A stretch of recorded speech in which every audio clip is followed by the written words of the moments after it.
ഒരുമിച്ച് ജീവിക്കുന്നവരെന്ന് നാം കരുതുന്നവർ വിട്ടുവീഴ്ചയുടെ ലോകത്ത് മാത്രമാണെന്നേ ജീവിക്കുന്നത്.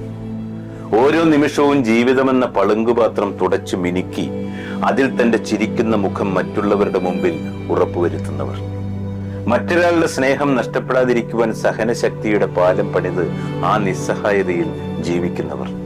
ഇങ്ങനെയുള്ളവർ ഇല്ലായിരുന്നുവെങ്കിൽ നമ്മുടെ വീടും നാടുമൊക്കെ എന്നേ തരിപ്പണമായി. ഒരാളോട് നമ്മൾ അടുക്കുമ്പോൾ അവരുടെ നന്മകൾ മാത്രമാണ് കാണുന്നത്. തിന്മകൾ തിരിച്ചറിഞ്ഞാലും ചിലർ അതിനെ അങ്ങ് അവഗണിക്കും. പലതും കണ്ടില്ല എന്ന് നടിക്കും, അല്ലെങ്കിൽ അതിനും മേലെയാണ് എല്ലാമെന്ന് സ്വയം സമർത്ഥിക്കും. അതിനിടയിലൂടെ തന്നെ പിന്നെയും നടക്കും. ചിലരുടെ ബുദ്ധിയിൽ, ചിലരുടെ രൂപത്തിൽ, ചിലരുടെ നിറത്തിൽ, സൗന്ദര്യത്തിൽ, അങ്കലാവണ്യത്തിൽ. അവിടെയാണ് അനുരക്തതയും അടിമത്വവും. സ്വന്തമായി കഴിയുമ്പോൾ കുറയുന്നതാണെന്ന ആകാംക്ഷയും പ്രിയവുമൊക്കെ.